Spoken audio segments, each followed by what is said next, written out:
I stood in the kitchen, preparing breakfast, when I noticed that Lauren was not asleep. She usually woke up earlier than I did, but today there was an eerie silence. I approached the table where her phone lay and saw a notification from Matt, her old friend. My heart began to race, and I felt a chill run down my spine. I didn't want to be the one spying on my wife, but at that moment, I couldn't care less about morals. As I stared at the phone, a sense of curiosity and dread washed over me. I knew I shouldn't invade her privacy, but the nagging suspicion that something was amiss pushed me forward. With a shaky hand, I picked up the device and unlocked the screen. The messages between Lauren and Matt were innocuous at first, filled with casual greetings and updates about their lives. But as I scrolled further, the tone shifted, and the subtext became increasingly apparent. The way they spoke to each other, the inside jokes, and the subtle flirtations, it all added up to something more than just a friendship. My stomach twisted with a mixture of disbelief and betrayal. I couldn't believe that the woman I had vowed to love and cherish forever could be unfaithful. Yet, the evidence was right there, staring me in the face. I wanted to confront her, to demand the truth, but a part of me was too afraid to shatter the fragile illusion of our perfect marriage. What if I was wrong? What if this was all a misunderstanding? The questions swirled in my mind, making it difficult to think clearly. I knew I needed to tread carefully. But the pain of the revelation was like a knife to my heart. As I stood there, clutching the phone in my trembling hands, I realized that my world had shifted on its axis. Nothing would ever be the same again. The trust I had placed in Lauren, the foundation upon which our relationship was built, had been shattered beyond repair. I knew that I had to confront her, to demand answers, but the very thought of it filled me with dread. In that moment, I felt utterly alone, even though Lauren was just a few rooms away. Sleeping peacefully. The distance between us had never felt so vast, so insurmountable. I knew that I had to make a decision, to take action, but the fear of the unknown held me back. What would happen if I confronted her? Would she deny it? Would she confess? The possibilities were endless, and none of them seemed to lead to a happy ending. As the minutes ticked by, I stood there, frozen in time, the weight of the world pressing down on my shoulders. The breakfast I had been preparing lay forgotten on the counter, a cold and unappetizing reminder of the life I had once known. In its place, a new reality was taking shape, one that I wasn't sure I was ready to face. The morning dragged on, each minute feeling like an eternity as I wrestled with my thoughts. I had put Lauren's phone back on the table, but the weight of that discovery lingered heavily in the air. My mind raced with questions, each one more painful than the last. How could she do this to me? What had I missed? Was our entire relationship a lie? I felt like I was trapped in a nightmare, unable to wake up. After what felt like hours, I finally gathered the courage to confront her. I had rehearsed the conversation in my mind 100 times, but as I walked into the bedroom, my heart raced with anxiety. Lauren was still nestled under the covers, her hair cascading over the pillow in soft waves. She looked so peaceful, and I hated the thought of disturbing her. But I knew I had to do it.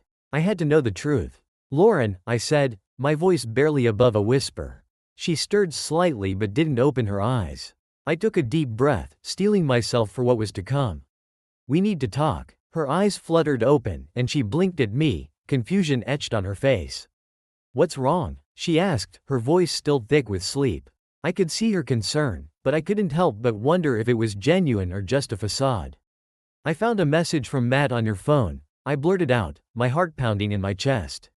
The words hung in the air like a heavy cloud, and I watched as her expression shifted from confusion to alarm. She sat up, her brow furrowing. "What do you mean?" she asked, her voice rising slightly. "What message?" I felt a rush of anger and hurt surge through me. "The messages between you two, Lauren. They weren't just friendly. They were intimate, flirty. It's like you were hiding something from me." I could see the color drain from her face, and for a moment, I thought she might deny it. But instead, she looked away, her gaze falling to her hands. "I can explain," she said softly, her voice trembling.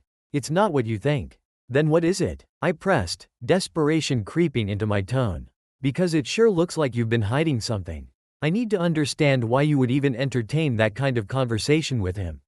She sighed, running a hand through her hair as if trying to gather her thoughts. "Matt and I have been friends for a long time. When we were younger, we were close, but it never went beyond friendship. I promise you, it was just harmless banter. I didn't mean for it to go this far. I didn't think you would ever find out. Harmless banter? I echoed incredulously. It didn't seem harmless to me. It felt like you were crossing a line. How can I trust you now? Tears welled up in her eyes, and she looked genuinely hurt. I never wanted to hurt you, Rick. I swear. It was just a few messages, and I didn't think anything of it. I thought we were in a good place. You've been so busy with work lately, and I guess I just got caught up in nostalgia. It was a mistake, and I regret it. Her words cut deep, and I felt a mix of anger and sadness. A mistake? You call this a mistake? You're telling me that you didn't think about how I would feel if I found out. How could you be so careless? I didn't mean to be careless, she exclaimed, her voice rising in frustration. You have to believe me. I love you, Rick. I would never intentionally do anything to hurt you. Can't we just move past this? Move past this? I repeated, incredulous. How can I move past something that feels like a betrayal? You've shattered my trust. Lauren, it's not that simple. The silence that followed was deafening. I could see the pain in her eyes, but I was struggling to reconcile that pain with the betrayal I felt. The room felt smaller, suffocating, and I needed to escape. I turned away, running a hand through my hair, trying to process everything. I need some time to think, I finally said, my voice strained. I couldn't bear to look at her anymore. I felt like I was losing my grip on reality, and I needed to step back and breathe. Rick, please don't do this, she pleaded, her voice breaking. I don't want to lose you. We can work through this together. But I was already walking out of the room, my mind racing. I felt like I was in a fog, unable to see the path ahead. I needed to clear my head, to find a way to deal with the whirlwind of emotions that were threatening to consume me. As I stepped outside, the cool air hit my face, and I took a deep breath, trying to steady my racing heart. But deep down, I knew I couldn't just let this go. I had to take action. I had to make Matt pay for what he had done, for how he had come between us. The thought of revenge began to take root in my mind, and I felt a dark satisfaction at the idea of striking back. I had to protect what was mine, even if it meant crossing a line I never thought I would. The sun hung low in the sky as I stepped outside, the cool air biting at my skin. I needed to clear my head, but my thoughts were a chaotic storm, swirling around the betrayal I had just confronted. I walked aimlessly down the street, my mind racing with ideas and emotions. The more I thought about it, the more I realized that I couldn't just sit back and let this slide. I had to do something. I had to make Matt pay for what he had done. As I walked, I replayed the conversation with Lauren over and over in my mind. Her tears, her pleas for forgiveness, they only fueled the fire of my anger. I felt betrayed, not just by her, but by Matt as well. He had been a friend, someone I had trusted. And now he had crossed a line that I couldn't ignore. I had to take action, and I needed a plan. I found myself at a small cafe, the familiar scent of coffee wafting through the air. I ordered a black coffee and sat down at a corner table, my mind racing. I pulled out my phone and began to search for information about Matt's business. I knew he owned a sporting goods store, but I needed to dig deeper.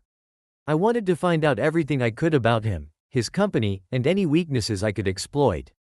After a few minutes of searching, I found his business website. It was basic but functional, showcasing the products he sold.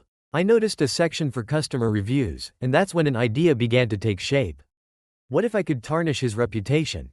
If I could create doubt in the minds of his customers, it might lead to a decline in sales. The thought sent a thrill of satisfaction through me. This was my way of getting back at him. I spent the next hour crafting a plan. I would create fake accounts on social media and review sites, posting negative comments about his products and service. I would paint a picture of a business that was unreliable and untrustworthy. I could even pose as a disgruntled customer who had a terrible experience. The more I thought about it, the more I felt a sense of control returning to my life. I was no longer the victim, I was the one holding the reins. As I sipped my coffee, I began to outline my strategy. I would start by creating a few fake profiles, ensuring that they looked legitimate. I would need to use different names, photos, and locations to make them seem real. I could even write a few glowing reviews for my own business to establish credibility. It was all about perception, and I was ready to manipulate it to my advantage. I returned home that evening, my heart racing with anticipation. I felt a sense of purpose that I hadn't felt in days.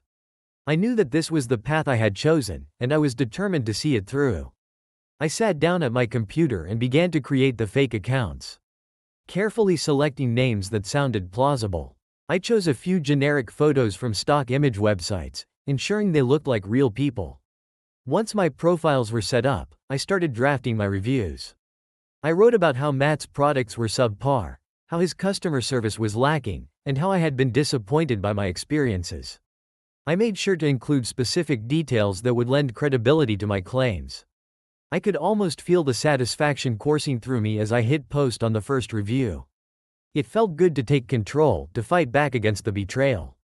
Over the next few days, I continued my campaign against Matt's business. I posted more reviews, each one more scathing than the last. I even reached out to a few local forums, posing as a concerned customer warning others about my horrible experience. I could see the impact of my actions almost immediately. The reviews began to pile up, and I noticed a shift in the tone of the comments. People were starting to question the quality of his products, and I felt a sense of satisfaction wash over me. But it wasn't just about the reviews. I wanted to dig deeper into his business practices. I spent hours researching his suppliers, looking for any potential weaknesses I could exploit. I discovered that he relied heavily on a few key vendors for his inventory. If I could disrupt that supply chain, it would create chaos for him. The thought made me giddy with excitement. I decided to reach out to a couple of his suppliers, posing as a potential customer. I inquired about their products, but I also subtly dropped hints about how I had heard some troubling things about Matt's business. I wanted to plant seeds of doubt in their minds. If they began to question their partnership with him, it could lead to serious consequences. As I executed my plan, I felt a growing sense of power. I was no longer the victim of a betrayal, I was the architect of his downfall.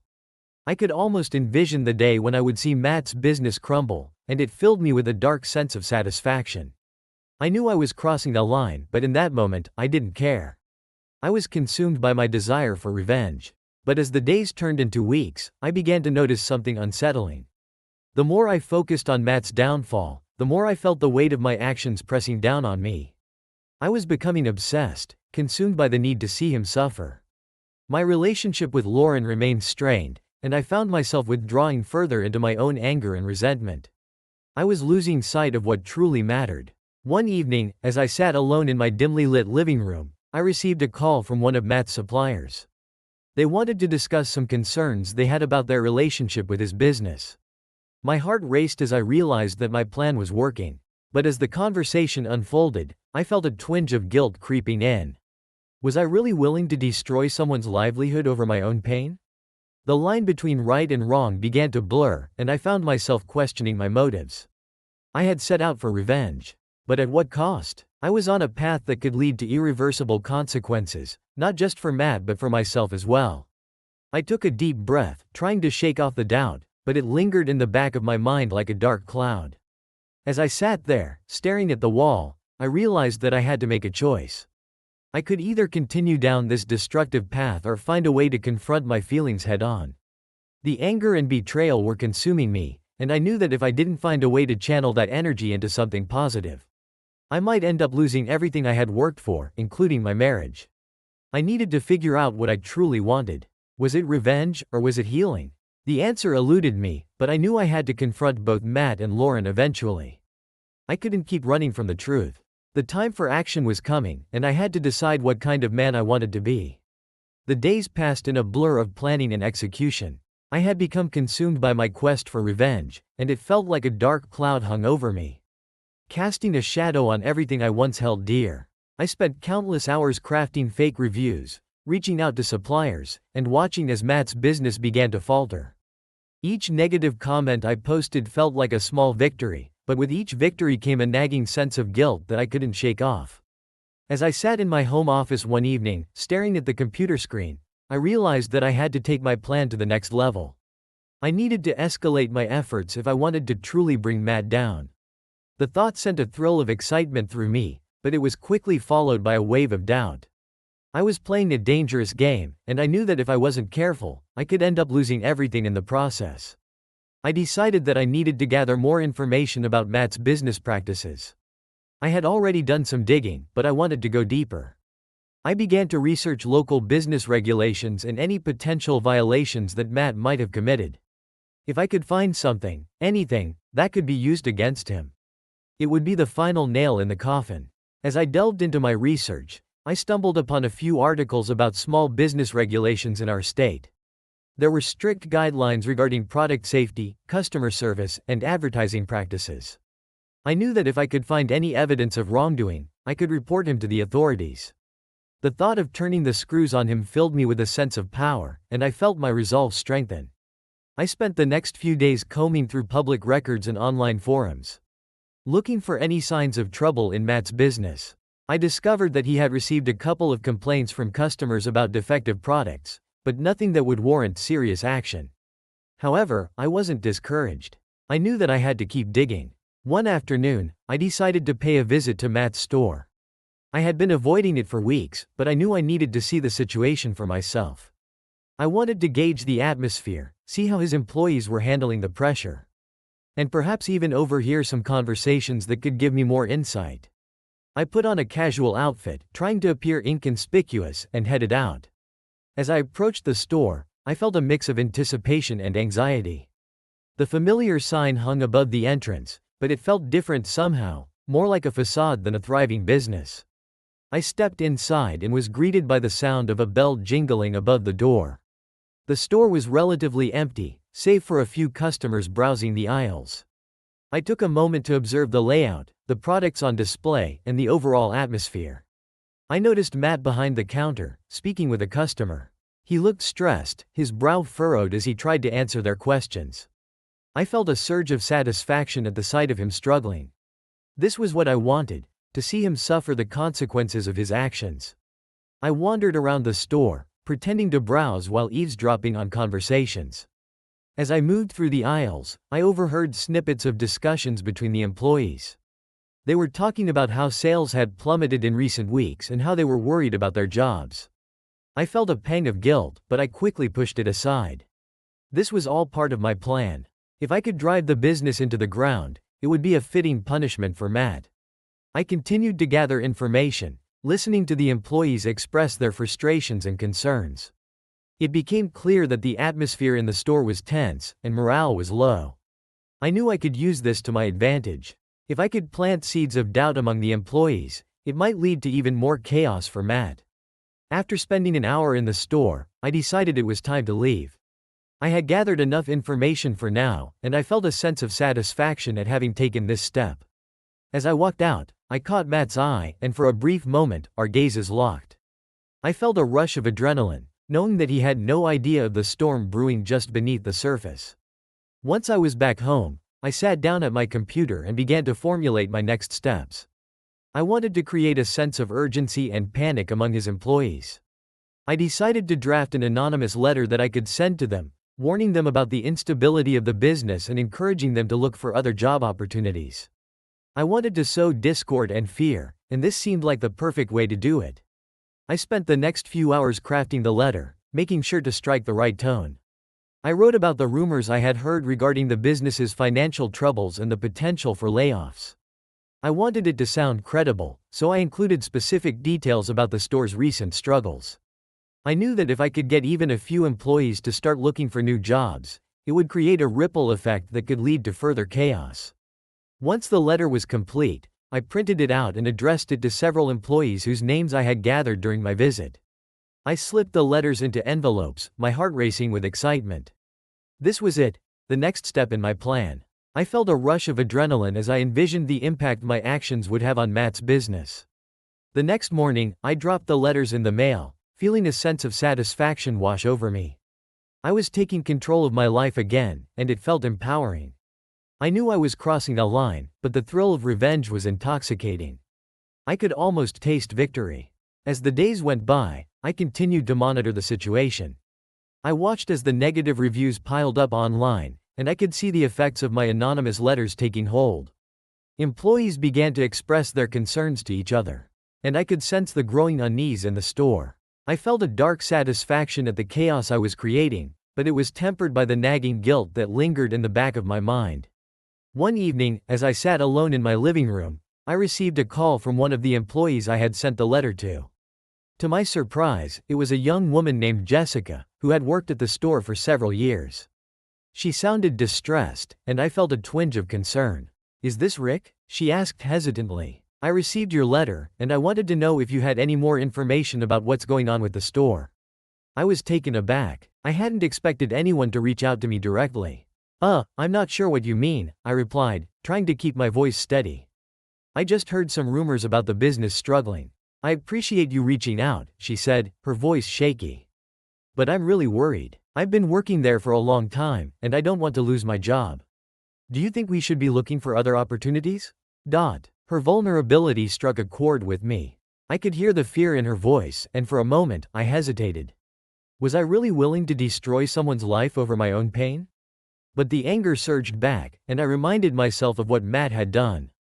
"Honestly, Jessica, I think it's a good idea to keep your options open," I said, trying to sound supportive.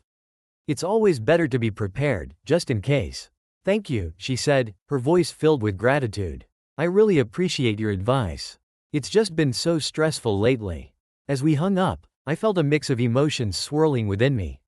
I had taken a step further into this dark path, and while it felt empowering, it also felt wrong.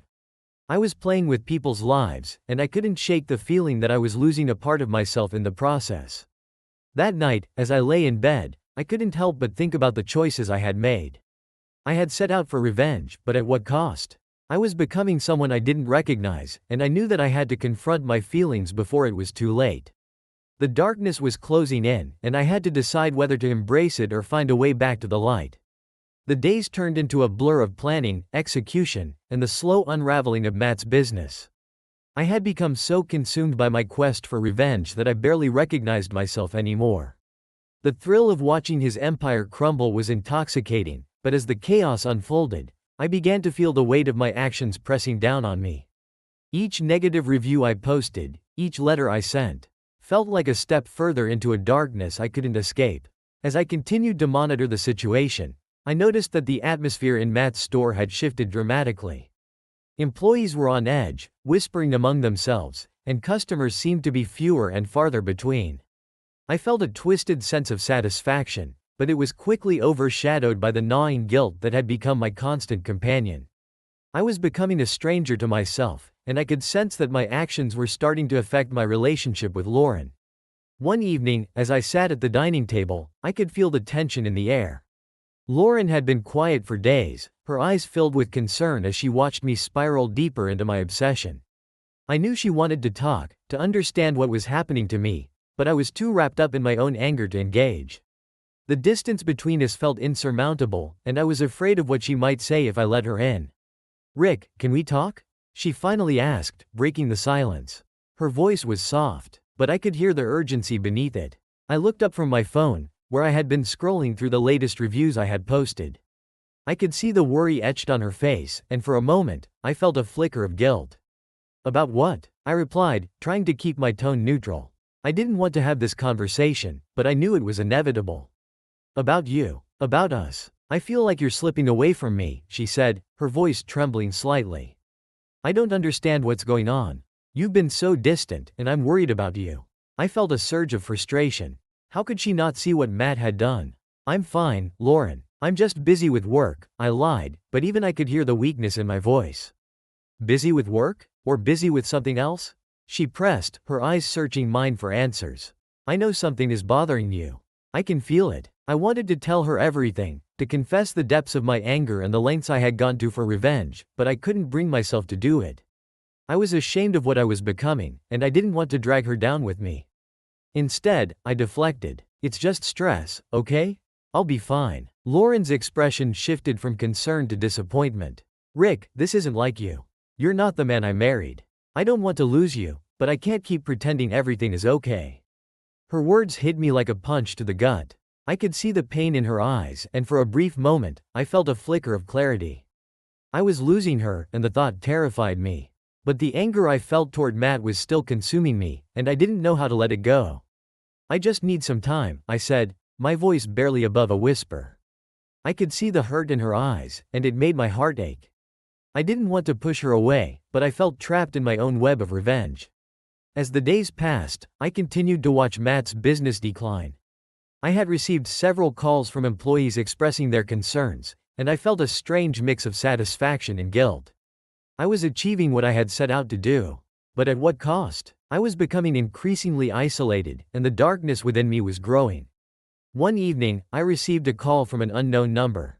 I hesitated before answering, my heart racing. "Hello?" I said, trying to keep my voice steady.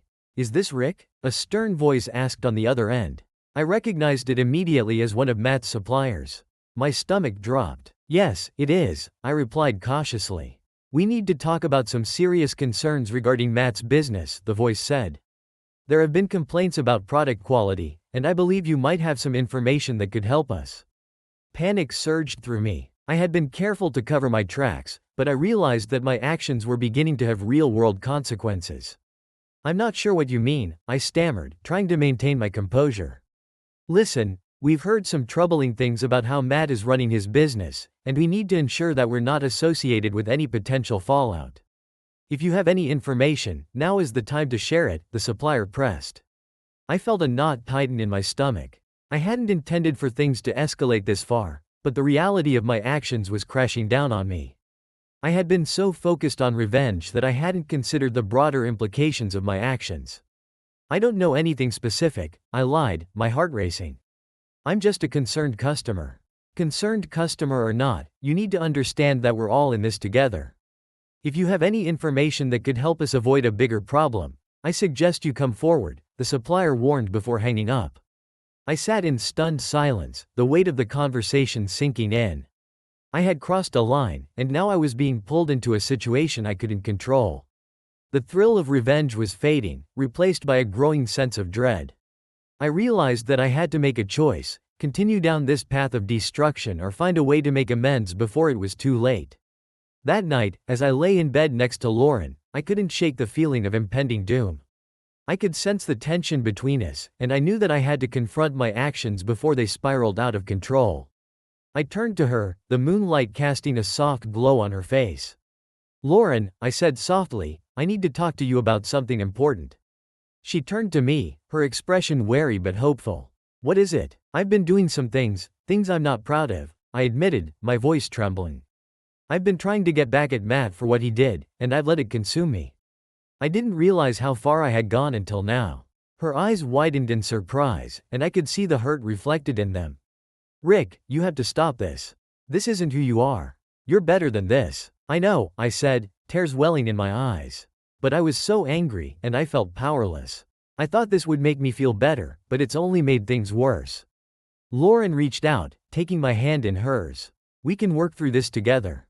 You don't have to do this alone. Let's find a way to confront Matt and deal with this in a healthier way." Her words struck a chord within me, and I felt a glimmer of hope. I didn't want to lose her, and I realized that my quest for revenge was tearing us apart. "You're right," I said, my voice breaking. "I need to make things right. I need to confront Matt and tell him how I feel." As I lay there, I felt a sense of clarity wash over me. I had been so consumed by anger that I had lost sight of what truly mattered. I didn't want to be the person who sought revenge at the expense of my own happiness. I wanted to reclaim my life, to rebuild my relationship with Lauren, and to find a way to move forward. The next morning, I woke up with a renewed sense of purpose. I knew that I had to face Matt, but I also knew that I had to do it on my terms.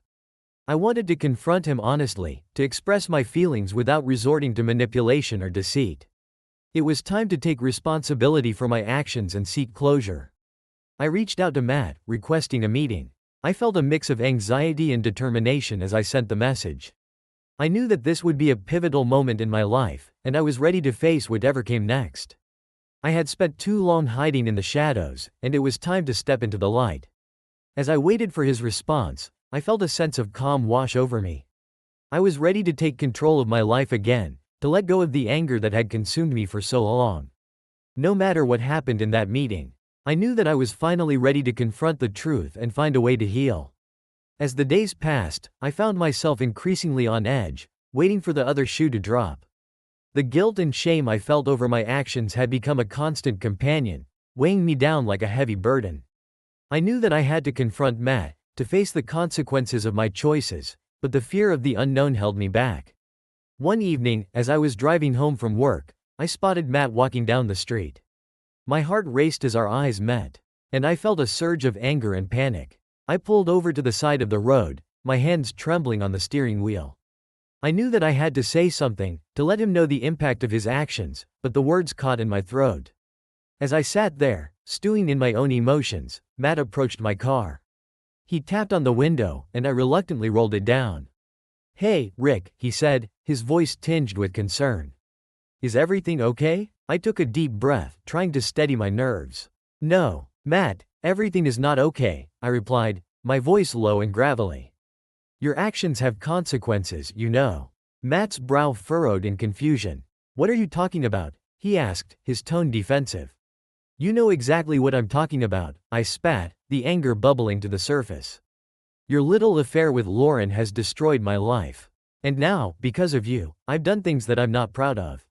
Matt's eyes widened in shock, and he took a step back. "Wait, what? Lauren and I? That was years ago. Rick, it's over. I thought you knew." I felt like the wind had been knocked out of me. "What do you mean, it's over?" I asked, my voice trembling. "Lauren told me it was just harmless flirting." "Harmless flirting?" Matt scoffed. "Rick, we had an affair years ago, before you two were even married. It ended badly, and I thought you knew." I had no idea it was still going on. I felt like I was drowning in a sea of confusion and betrayal. Everything I thought I knew was crumbling around me. "So, you're telling me that Lauren has been lying to me this whole time?" I asked, my voice barely above a whisper. Matt nodded solemnly. "I'm sorry, man. I thought you knew. I had no idea you were going through all this because of me." I sat there in stunned silence, my mind racing. I had been so consumed by my quest for revenge that I had never stopped to consider the possibility that Lauren had been lying to me. I felt like a fool, played for a fool by the two people I trusted the most. "Rick, I'm sorry," Matt said, his voice sincere. "I know we haven't always seen eye to eye, but I never wanted this for you. If there's anything I can do to help, please let me know." I shook my head, my mind still reeling. "Just stay away from me, Matt," I said, my voice barely above a whisper. "And stay away from Lauren, too. I need to figure this out on my own." As I drove home, I felt like I was in a daze. The world around me seemed to blur, and I could barely focus on the road. I kept replaying my conversation with Matt in my mind, trying to make sense of it all. When I finally arrived home, I found Lauren sitting on the couch, her eyes red from crying. "Rick, we need to talk," she said, her voice trembling. I nodded, bracing myself for what was to come. "I know," I replied, my voice hollow. "I just had an interesting conversation with Matt." Lauren's face fell, and she looked away. "He told you, didn't he?" she asked, her voice barely above a whisper. "Yes, he told me," I replied, my voice laced with anger and hurt. "How could you, Lauren? How could you lie to me like that?" "I'm sorry, Rick," she said, tears streaming down her face. "I never meant to hurt you. It was a mistake, a terrible mistake that I've regretted every day since."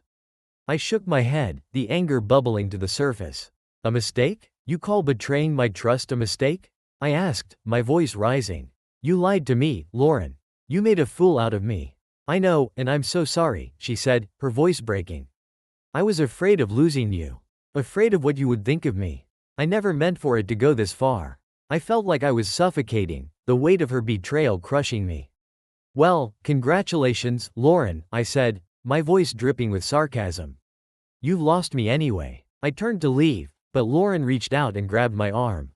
"Rick, please," she begged. "Don't do this. We can work through this together.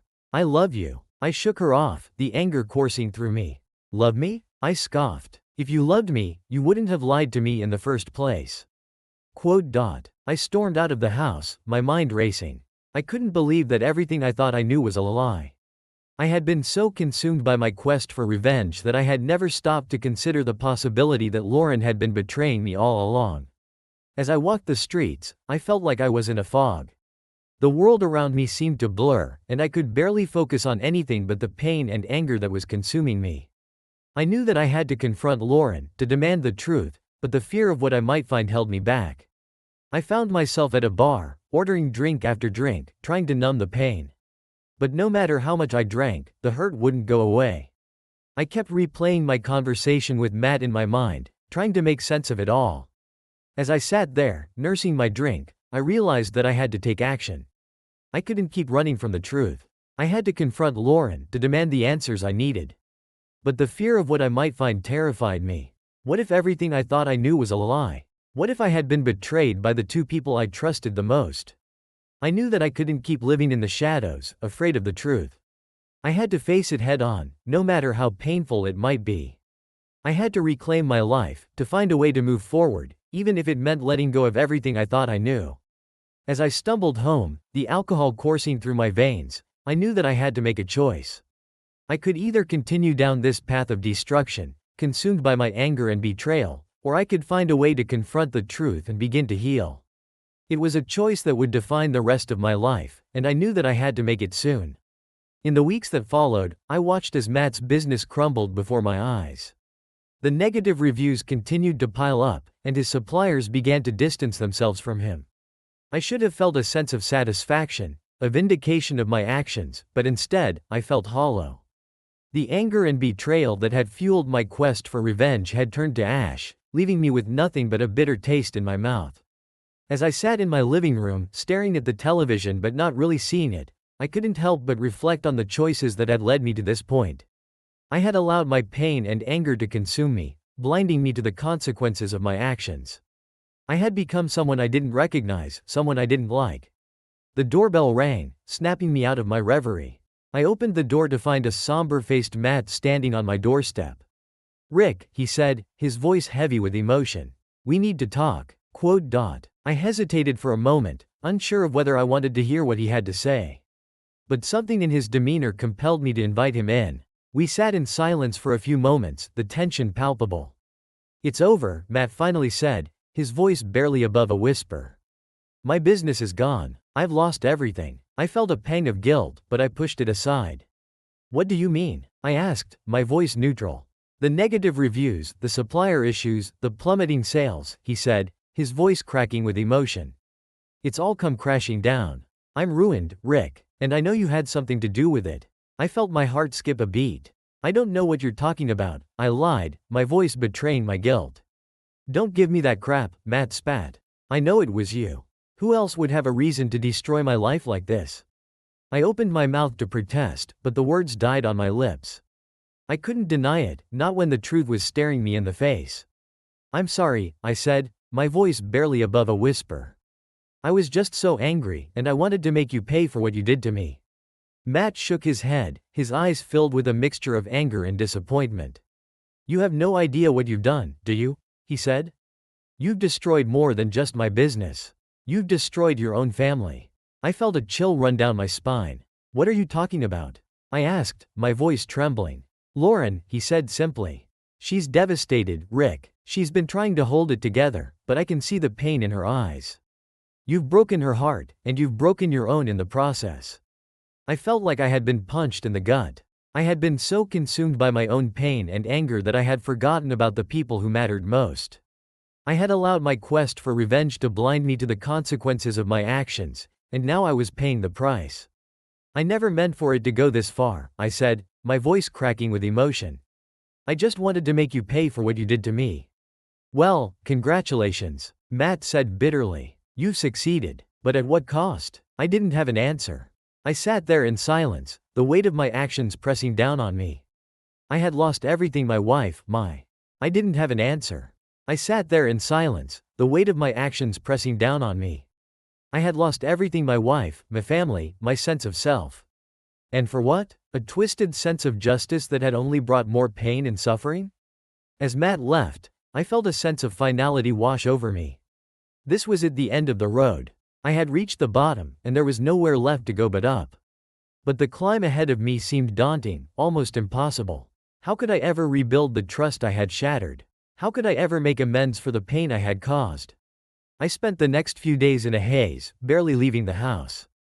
I couldn't face the world, couldn't face the consequences of my actions.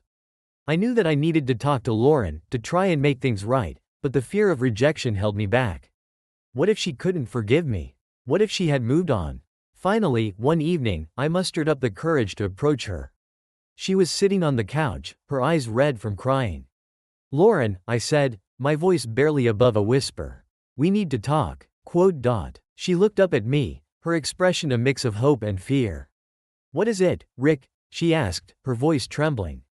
I'm sorry, I said, the words tumbling out in a rush. I'm so sorry for everything. I was wrong, so wrong, and I've hurt you in ways I can never make up for. Lauren stared at me, her eyes searching mine for any sign of insincerity. What are you saying, Rick? She asked, her voice barely above a whisper. I'm saying that I was wrong to blame you, I said, my voice cracking with emotion. I was wrong to blame Matt. I was wrong to let my anger and pain consume me like this. And I'm sorry, Lauren. I'm so sorry for what I've done to you, to our family. Lauren's eyes filled with tears, and she reached out to take my hand. Oh, Rick, she said, her voice heavy with emotion. I'm sorry too. I should have been honest with you from the beginning. I should have trusted you enough to tell you the truth. I shook my head, squeezing her hand gently. No, Lauren, this is on me. I let my anger blind me to the truth. And I let it destroy everything that mattered to me. I'm the one who needs to make amends. Lauren pulled me into a hug, and I felt the weight of the world lift from my shoulders. We'll get through this together, Rick, she whispered. I love you, and I'm not going to give up on us. As I held her in my arms, I felt a glimmer of hope. It wouldn't be easy, rebuilding the trust we had lost, but I knew that it was possible. We had been through too much together to give up now. And with Lauren by my side, I knew that I could face anything. In the days that followed, I reached out to Matt, offering to make amends. It wasn't easy, and there were moments when I wanted to give up, but I knew that I had to try. I owed it to myself, to Lauren, and to Matt to make things right. Slowly but surely, I began to rebuild my life. I focused on healing, on learning from my mistakes, and on becoming a better version of myself. It wasn't easy, but with the support of my wife and the forgiveness of my friend, I knew that I could do it. And as I looked back on the journey I had taken, I realized that it had changed me in ways I couldn't have imagined. I was stronger, more resilient, and more aware of the power of forgiveness. I had learned that anger and revenge were not the answer, that they only led to more pain and suffering. Instead, I had learned the value of honesty, of trust, and of love. I had learned that true strength came not from lashing out at those who had hurt us, but from finding the courage to face our own demons and to make amends for our mistakes. And as I looked to the future, I felt a sense of hope and excitement. I knew that there would be challenges ahead, that rebuilding trust would take time and effort. But I also knew that I was ready for it, that I had the strength and the support to face whatever came my way. Because in the end, that's what life is all about: facing our fears, learning from our mistakes, and finding the courage to keep moving forward. It's about surrounding ourselves with people who love and support us, and who are willing to walk beside us on the journey. And as I held Lauren close, feeling her warmth and her love, I knew that I had found that in her. She was my rock, my anchor, and my reason for living. And together, we would face whatever came our way, side by side, hand in hand. The weeks that followed my confrontation with Lauren and Matt were filled with a mix of healing and reflection. I had come to realize that the path I had taken in my quest for revenge had not only hurt others but had also left deep scars on my own soul. The journey toward rebuilding trust and mending relationships was daunting, but I was determined to make it work. One evening, as I sat at the dining table with Lauren, I could see the weight of the past still lingering in her eyes. We had been talking about our plans for the future, but there was an unspoken tension between us. I knew that while we were moving forward, the shadows of my actions still haunted us both. Rick, Lauren said, her voice steady but filled with emotion. I appreciate everything you're doing to make things right, but I think we need to address what happened with Matt. We can't just sweep it under the rug. I nodded, knowing she was right. You're right. I've been avoiding it, hoping it would just fade away, but I know that's not how healing works. Lauren took a deep breath, her eyes searching mine. I think we should meet with him. Not just to talk about what happened, but to find a way to move forward. It's important for both of us. The thought of facing Matt again sent a wave of anxiety through me. But I knew it was necessary. I had caused him pain, and if I wanted to truly make amends, I had to confront the consequences of my actions head on. Okay, I said, my voice steady. Let's do it. We reached out to Matt, and after a few days of back and forth messages, we agreed to meet at a local cafe. The anticipation was palpable as the day approached. I felt a mix of dread and hope, unsure of how the meeting would unfold. Would Matt be willing to forgive me? Would he be open to moving forward? Or would he still harbor resentment? When the day finally arrived, I found myself pacing nervously in the cafe, my heart racing. Lauren sat across from me, her hand resting on mine, offering silent support. "You've got this," she whispered, her eyes filled with encouragement. As the door swung open, I turned to see Matt walk in. He looked different, worn down, with shadows under his eyes that spoke of sleepless nights and stress. I felt a pang of guilt as I realized the toll my actions had taken on him. "Hey," Matt said, his voice low as he approached our table. "Thanks for agreeing to meet." "Thanks for coming," I replied, my throat dry. I gestured for him to sit down, and we all settled into an uneasy silence. After a moment, Lauren broke the tension. "Matt, we wanted to talk about everything that's happened. We know it's been a difficult time for you, and we want to understand how we can move forward." Matt looked at both of us, his expression a mix of hurt and resolve. "I appreciate that. It's been tough, and I'm not going to lie, it's been hard to process everything. I lost my business, and I feel like I lost a part of myself in the process. I'm so sorry for what I did," I said, my voice filled with sincerity. "I let my anger consume me, and I didn't think about the consequences. I just wanted to hurt you for what I thought you had done to me, but I realize now that I hurt everyone in the process, especially Lauren." Matt nodded, his expression softening slightly. "I get it. I understand the pain you were feeling, but I never intended for things to escalate like this. I thought we had moved past everything." "I thought so too," I admitted. "But I let my emotions get the best of me. I should have talked to you instead of plotting revenge. I should have trusted Lauren to be honest with me." Lauren squeezed my hand gently, and I could feel her support bolstering my resolve. "We're all here now, and that's what matters," she said. "We need to find a way to rebuild trust and move forward together." Matt took a deep breath, his shoulders relaxing slightly. "I appreciate that. I've been angry, and I've felt betrayed, but I also know that holding onto that anger won't help any of us. I want to move forward too." As we talked, I could feel the tension beginning to dissipate. We shared stories, reminisced about old times, and slowly began to rebuild the connection that had been lost. It wasn't easy, and there were moments of discomfort, but we were all committed to healing. By the end of our meeting, I felt a sense of relief wash over me. We had taken the first steps toward forgiveness, and while there was still a long road ahead, I felt hopeful. We agreed to check in with each other regularly, to support one another as we navigated the aftermath of the chaos I had created. In the weeks that followed, I focused on rebuilding my relationship with Lauren. We spent more time together, going on walks, cooking dinner, and reconnecting in ways we hadn't in a long time. I made a conscious effort to be present, to listen, and to communicate openly. I wanted to show her that I was committed to making things right, and I was determined to earn back her trust. As I worked on my relationship with Lauren, I also reached out to Matt. We began to meet regularly, discussing not only our past but also our future. We talked about our dreams, our goals, and how we could support each other moving forward. It felt good to have that connection again, to know that we could rise above the pain and betrayal. However, the road to healing wasn't without its challenges. There were moments when old wounds would resurface, and I would feel the weight of my guilt pressing down on me. I had to confront the reality of my actions and the pain I had caused, both to Matt and to Lauren. It was a difficult process, but I knew it was necessary.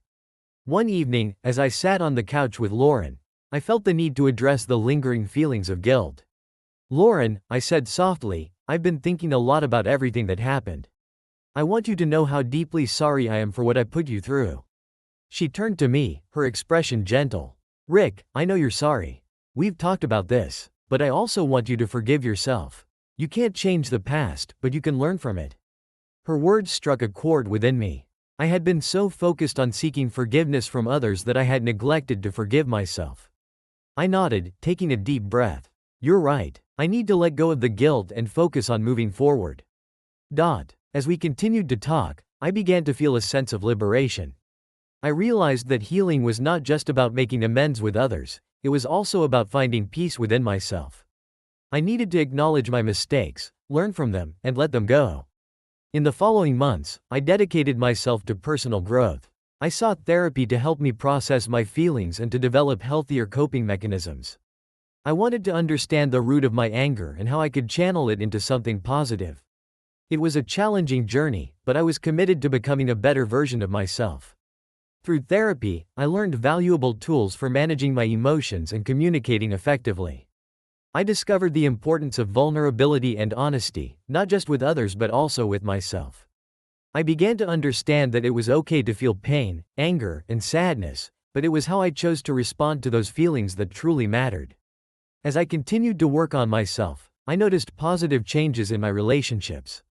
Lauren and I grew closer, and I could see the trust between us slowly being rebuilt. We began to dream about our future together, discussing plans for travel, family, and the life we wanted to create. It felt good to envision a brighter future, one that was built on love, trust, and understanding. I also maintained my friendship with Matt, and we found a new sense of camaraderie.